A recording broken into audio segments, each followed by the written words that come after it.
This man spent 5 good years pursuing a woman, and just 1 year after they finally got married, she left him and never returned.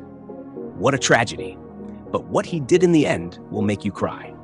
Guys, grab your popcorn because what you are about to witness in this captivating movie will wow you. Hello everyone, welcome to my channel. Today, we'll be discussing a compelling latest Nigerian movie that is more than just entertainment. It's filled with valuable lessons you won't want to miss.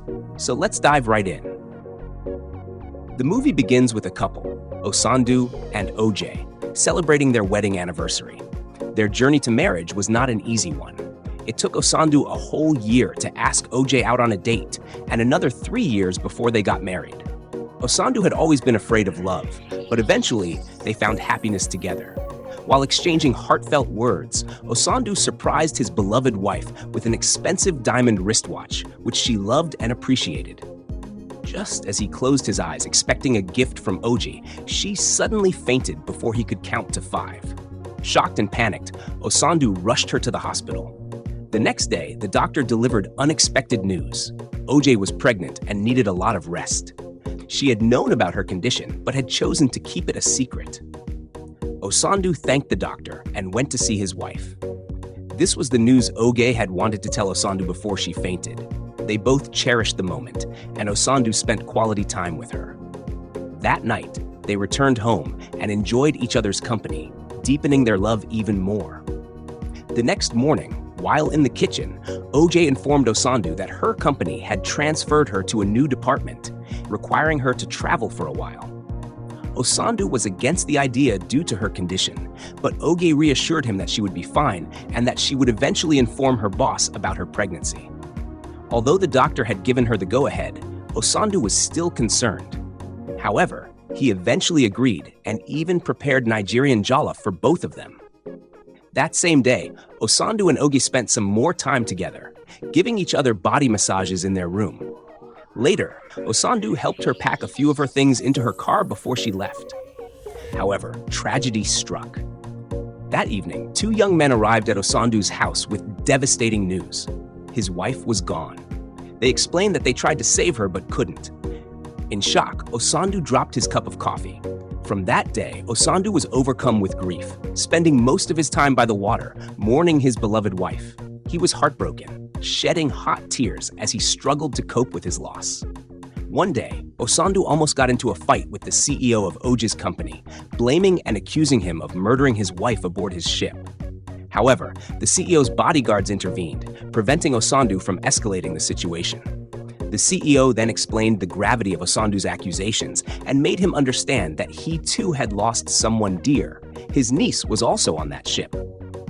Unfortunately, none of the bodies could be recovered, as everyone aboard had drowned. Hearing this, Osandu was left with nothing but grief, realizing that nothing could be done to bring his wife back. From that day on, Osandu began having illusions of OJ, imagining her presence around him. Each time he came back to reality, she would fade away, increasing his pain. But guys, this is not a wishful illusion. This is real. What advice would you give to someone in this situation? Imagine spending 35 to 40 years before finding love, only to lose your wife and unborn child on your first anniversary.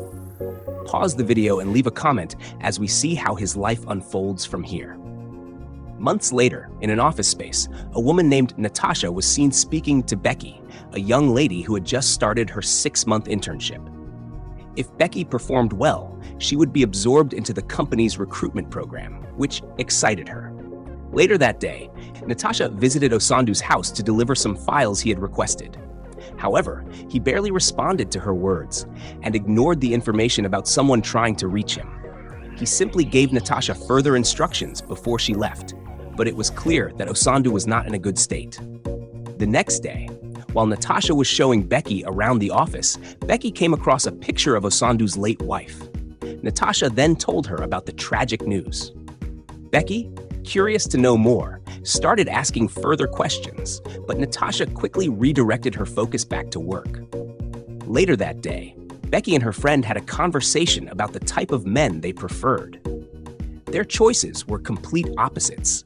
Becky liked mature and vibrant men, while her friend preferred someone just slightly older than her. The following day at the office, Becky brought up a discussion about her boss, mentioning that she had read about his story online. She was curious about when he would return to work, as she had learned that he hadn't been coming in for months. However, when Becky tried to probe further, Natasha put her in her place, telling her to focus on her job. One day, Natasha was on a call with Osandu, urgently trying to convince him to return to the office. The company was on the verge of losing over ₦1 billion to competitors, and the only available representative was not capable of handling the presentation. However, Osandu warned Natasha never to call him again and to find a solution herself before ending the call. Becky, overhearing the conversation, convinced Natasha that she could handle the presentation. Natasha hesitated, but eventually agreed, taking the risk of either saving the ₦1 billion contract or losing her job. As the meeting began, Osandu had not yet arrived, and the clients were growing impatient. Becky took the bold step and proceeded with the presentation, despite the enormous risk. To everyone's surprise, she handled it exceptionally well. When Osandu finally arrived to conclude the meeting, he was congratulated for securing the contract worth over ₦1 billion. The board was highly impressed with Becky's performance and even suggested that she be permanently added to the team. It was a close call, but it proved an important lesson. Never underestimate anyone. Yes, it's okay to give people a chance, but always at your own risk. Let's move on. Osandu later requested to speak with his staff, which made Natasha slightly concerned as she went to call Becky. At that moment, Osandu was lost in his illusions again, imagining that his late wife was with him. When Becky arrived, Osandu expressed his appreciation for what she had done for the company. He was even more surprised to learn that she had no prior work experience, yet managed to secure such a huge contract. Without hesitation, he allowed her to join the recruitment program immediately. That evening, Becky returned home and celebrated her success with her friend. They rejoiced over the moment, excited about what the future held. That night, Osandu was lost in his illusion, speaking to his late wife, who urged him to return to work. He had lost all motivation, but she made him understand that Becky was now his new source of inspiration. As he snapped back to reality, he realized that his wife had vanished once again. The next day at the office, Osandu finally resumed work. Becky, overjoyed to see him back, expressed her happiness, but he remained silent, simply handing her a file to deliver to Natasha before walking away. The following day, Osandu did not come to work. Becky insisted on delivering an important document to him on Natasha's behalf, since Natasha had a school event to attend and wouldn't be able to meet up. Although Natasha was hesitant, she eventually allowed Becky to go. Becky was thrilled to visit her boss's house, remarking to herself that he must be terribly lonely without his wife. She quickly caught herself and remained professional. Osandu signed the document, and she left. That night, Osandu woke up suddenly from his sleep, disturbed by something unknown. One day, Osandu decided to visit his therapist, someone who had previously helped him when he was preparing to marry OJ. Back then, he had sought therapy because he needed guidance, and it had worked. Now, with his wife gone, he doubted how therapy could possibly help him move forward. The therapist explained that he needed to let go of his grief because if OJ were alive, she would want him to move on and get back to his life. The next day at the office, Osandu held a staff meeting and expressed his appreciation for everyone's hard work, especially Natasha, who had stepped up to manage things in his absence. The staff were excited to have their boss back on board. From this point on, Becky began making her attraction to Osandu increasingly obvious. She would stare at him in the office, follow him with her eyes everywhere he went, and her presence became almost inescapable. Osandu noticed, but said nothing. Day by day, she was all over him. But why would a young woman behave this way toward a man who was still mourning his wife? Was there a hidden motive behind her actions? 2 days later, Osandu found himself increasingly drawn to Becky's pictures on social media. He was engrossed in looking at them when Natasha entered his office to drop off a document. She asked if he needed anything, but he dismissed her and continued staring at Becky's photos. Was Osandu beginning to move on? At his next therapy session, Osandu confided in his therapist about the visions of his late wife that he kept seeing. The therapist explained that these were manifestations of his grief and that letting go would be the only way to truly heal. Osandu, still deeply attached to his wife's memory, was angered by the suggestion. He stormed out of the session, refusing to accept the idea of letting her go. The next day, as Osandu was about to leave the office, Becky pleaded with him to drop her off at her bus stop. He agreed, giving her a ride. The following day, she made the same request, and he agreed again. However, this time, instead of taking her home, he drove her to a quiet beach, a place he often visited for its peaceful atmosphere. Becky talked throughout the ride, but when he did not respond, she eventually fell silent, sensing his mood. After spending some time at the beach, Osandu dropped her off at home. Later, Becky excitedly told her friend that she was simply trying to bring happiness into a sad man's life. She also admitted that she found him attractive, and her friend agreed. They celebrated their conversation with laughter and fun. As time passed, Osandu and Becky began spending more time together at the beach. Slowly but surely, he started smiling again, enjoying her company in ways he hadn't expected. One day at the office, after Natasha submitted a document to Osandu, he specifically asked for Becky, stating that he had instructed her to always submit that particular document to him. Natasha informed him that Becky was sick, though she was unsure how serious it was. Osandu told her to wait in the living room while he went to check on Becky. When he arrived at Becky's house, he discovered that she was not actually sick. She had only wanted to talk to him privately. She expressed how exhausted she was watching him suffer in pain and grief, urging him to heal. As she sat beside him on the couch and held him, Osandu became upset and scolded her, warning her never to do such a thing again. He reminded her that she was hired as an employee, not as his caretaker, and threatened to fire her if she crossed the line again. He then stormed out of her house. Surprisingly, Becky was excited rather than discouraged. But why? That night, Osandu found himself deep in thought about Becky. The next day at the office, Osandu instructed Becky to apologize for what she had done. Instead of apologizing, she boldly asked if she should be sorry for expressing her love for him. She insisted that her feelings were real and came from her heart. Unable to take it anymore, Osandu dismissed her, telling her to get back to work. Later that evening, after office hours, Osandu invited Becky to his house. He poured her a drink and confronted her about how she had been pushing her way into his life. Becky requested that he give her a chance to make him feel love again. Osandu, however, firmly stated that no one could ever replace OJ. He told Becky to leave, but she refused, claiming that deep down, he wanted her to stay. As she moved closer to him, an intense moment unfolded between them, leading to an unforgettable night of passion. After they made love, Osandu told Becky outright that he did not love her. She, however, remained unfazed, saying she didn't mind as long as he liked her and was willing to continue being intimate with her. She believed love could come in time. Osandu was taken aback by her response, surprised to hear a woman from her generation speak this way. The next morning, while Becky was preparing breakfast, Osandu stood behind her, watching. When she noticed him, she was startled. After greeting him, he told her to call him by his name now that they had shared a night together. Becky admitted that she didn't like his name much, but she decided to call him Ndu. His expression changed immediately. His late wife used to call him that. Seeing his reaction, Becky modified it slightly and called him Ndum, meaning my life. Osandu was still puzzled as to why Becky was so serious about him despite their age difference. She explained that she had received strong fatherly love while growing up, which shaped her attraction to older men. She then shared a personal experience. The last mature man she was with had lost his wife to cancer. Though they wanted to get married, his children, who were much older than her, objected. He later married someone else, but still wanted her in his life. She chose to leave. Osandu listened as she spoke, and then he left. The next day, while Osandu was having a meeting with Natasha, Becky entered the office to deliver a document. However, instead of behaving professionally, she began distracting Osandu from behind Natasha, making playful gestures. Natasha noticed something was off, but couldn't pinpoint what was happening. Osandu, overwhelmed by Becky's antics, abruptly ended the meeting. Where will this lead?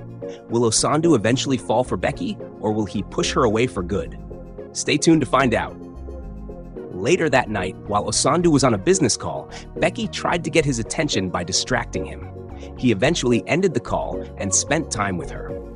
The next night, Osandu bought Becky a lot of expensive jewelry, which she loved and appreciated. He told her she was special, focused, and doing an amazing job at the office. They spent the night together, enjoying each other's company. One day, Osandu visited his therapist and explained everything that had been happening in his life. The therapist was surprised at how Osandu was beginning to heal and was happy for him. Osandu then agreed to continue his therapy sessions.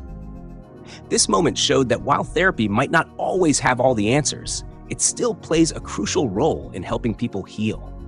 One particular day, Becky answered a knock at the door, only to find OKEZIE standing there. She was shocked and speechless, as they all believed OJ was dead. OJ asked for her husband, and as Osandu returned from jogging, he saw her and immediately fainted. Becky quickly helped him with some water to calm his nerves.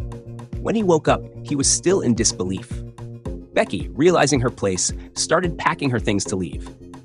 Osandu, meanwhile, tried to explain to OJ that he was never trying to replace her with a much younger woman. He promised to explain everything if she gave him a chance. Although OKEZIE was deeply hurt by what she saw, she chose to rest in the guest room and remained silent when asked about their child. That night, she cried herself to sleep. Wow, could this really be happening? Can the dead come back to life? What would you do if you had to explain yourself to someone you had long believed was gone? Share your thoughts in the comments. That same day, Becky returned home feeling heartbroken. Her friend, however, made light of the situation, telling Becky to take advantage of Osandu financially, since she had secured a good job through him. She argued that it was better to be heartbroken by a rich man than by a poor one. Becky, offended by her friend's words, stormed off to her room. Meanwhile, OKEZIE explained to Osandu how she had lost her memory and why she had been unable to reach him all this time. Osandu, in turn, told her how he had searched tirelessly for her, but found no leads. OKEZIE shared how the ship they were on capsized due to mechanical failure, causing almost everyone to perish. She also revealed that she had lost their child. That night, they cried together, and Osandu reassured her that they could try for another baby. He held her close, consoling her in her pain. The next day, after a doctor examined OKEZIE and confirmed she was in good health, he advised her to rest and exercise more. Osandu thanked the doctor. On their way home, Osandu insisted on accompanying her to therapy, but she chose to go alone. While she attended her session, Osandu went about his other responsibilities. Osandu later went to see Becky, who had already resigned from her job due to the heartbreak of seeing him return to his wife. Although Osandu had warned her not to expect anything from their relationship, OKEZIE's unexpected return was a huge shock to them both. He told Becky that she deserved better, but she decided that it was best for them to never see each other again. She asked him to leave, her heart heavy with pain. That night, OKEZIE returned to their matrimonial bedroom, but she was overwhelmed by thoughts of Osandu's time with Becky. She couldn't bear it and ran out of the room. Later, when Osandu tried to be intimate with her, she refused. When she finally confronted him, he explained that he had only been with Becky because he thought OKEZIE was dead. Seeing how ready he was to move on with Becky and even possibly commit to her, OKEZIE told him she needed time. Osandu apologized, assuring her of his love, but he also understood her need for space. Meanwhile, Becky continued to struggle with the pain of losing him. A few days later, while Natasha was assisting Osandu at work, she asked about OKEZIE's well-being. Osandu said he was doing his best. Natasha admitted that she would miss Becky, but believed it was best for her to stay away. Despite everything, Becky had helped him come back to life. She encouraged her boss with kind words, and he appreciated her support. The next morning, while Osandu and OKEZIE were at the hospital for her checkup, they ran into Becky, who was visiting a sick friend. This made OKEZIE wonder if Becky might be pregnant since she and Osandu had been intimate without protection. The thought troubled her, and she walked away. That same day, Osandu went to see Becky and asked her if she was pregnant, insisting she should not lie to him. Becky reassured him that she was on birth control and couldn't get pregnant. He asked how she was doing and told her to reach out if she ever needed help. However, Becky insisted on leaving and never returning. Osandu respected her decision and left. The next day, Osandu prepared a special dinner. When Oji saw it, she asked what the occasion was. Osandu told her he wanted to celebrate her return, as she had come back to him in the flesh. Oji pointed out the scars on her body, but Osandu reassured her that he did not see them as flaws. He told her she was still the most beautiful woman he had ever been with and asked that they rebuild their love. Oj, however, still needed more time. They enjoyed the evening together nonetheless. The following day, Oj went to see Becky. Becky made it clear that she would never knowingly be with a married man and had only stepped into Osandu's life to help him heal because he was truly hurt and suffering. OJ, however, insisted that her husband had mourned her for years because she was special to him. She apologized to Becky for misjudging her. Although Becky found it hard to believe, OJ made it clear that Osandu loved her and had only moved on because he thought she was gone forever. Becky promised never to interfere in their lives again so that OJ and Osandu could rebuild their love and find happiness together. Wow. Are you hearing what this woman is saying? Would you expect your husband to mourn you for years before moving on? Or do you think Becky handled things the right way? Did she deserve what happened in the end? Pause the video and leave a comment as we see what happens next. That night, OJ went to Osandu's room while he was fast asleep and whispered to him that she was ready. They then made love. On a particular day, Becky received a car as a birthday gift from Osandu. Along with the car, he wrote her a note appreciating her for coming into his life and helping him heal. However, while her friend was excited about the gift, Becky was not. She insisted on selling the car despite also receiving 25 million naira from him. She then went inside, seemingly unbothered by the gift. The next day, Becky was packing her things in preparation for her trip. Her friend, who had now found true love, expressed how much she would miss Becky. They spent some time together, cherishing their last moments before Becky left. A few months later, Osandu decided to visit Becky, but her friend was surprised to see him. Instead of meeting Becky, she handed him a letter that Becky had left behind. In the letter, Becky revealed that she had relocated to another African country with his child. She explained that she had chosen not to inform him earlier because she knew he would insist that they raise the child together, something she couldn't do because of his wife. Since Oge was also expecting a child, Becky believed that her own child would serve as a source of motivation and healing for her, as she was still deeply hurt. She pleaded with Osandu not to look for them. Osandu was in tears. He tried calling her repeatedly, but there was no way to reach her. Desperate, he pleaded with Tina to tell him Becky's whereabouts, but she refused. She reminded him that he had already chosen his wife over Becky. Osandu, now torn between two women he deeply loved, grew frustrated and even threatened Tina to reveal Becky's location. However, Tina stood her ground, calling him names for loving two women at once. She advised him to focus on his wife. With no other choice, Osandu left. When he got home, he lay on his pregnant wife, telling her that everything was fine. But deep inside, pain still consumed him, and he couldn't bring himself to express it. Well, guys, this story has a lot of lessons, and not everything can be said in one go. But one key takeaway is that we should be careful not to get emotionally attached for the wrong reasons. Always give your best when helping others, even if the outcome doesn't turn out as expected. Also, before getting involved with someone, especially if they are married or divorced, be prepared for the consequences that follow. And, most importantly, learn to move on, no matter how hard it is. Thanks for watching, and please don't forget to subscribe to this channel for more interesting updates on the latest Nigerian movies. See you next time.